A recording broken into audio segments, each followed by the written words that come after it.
Din prima zi reprezentând străzile, este gherila pe temei.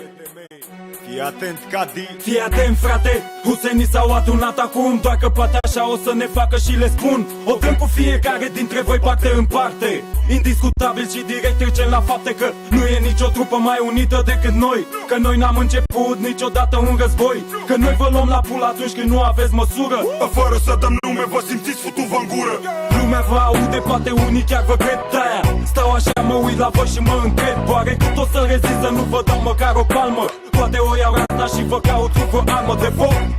Că de-astea albe am destule încât să vă măcelăresc pe toți pentru insulte aduse fără motiv mie și fraților mei. Gherila pe temei e aici să facă lei. Cu pas apăsat și calități de campion, reprezint gherila autentic pantă limon. Legați de teritoriu, avem reclame pe beton. Cu sau fără scenă rupem orice microfon. Yeah, yeah, gherila pe temei, gherila pe temei, gherila pe temei. Yeah, yeah, gherila pe temei, gherila pe temei, gherila pe temei. S-au întors cum nimeni nu credea. Au venit să ia ce mai era. Te-au găsit și nu mai poți scăpa. G-H-E-R-I-L-A. Drept, stânga împrejur, dictez marș. Ți-o dau la muie, nu apreciez nicio târfă, niciun plus care fără rost se agață și consideră că pot fi un cost. Nu o mică parte, nu doar jumătate.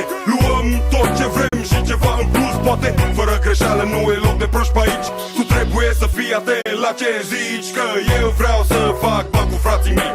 Ce cât cum vine știm doar noi cei care suntem implicați.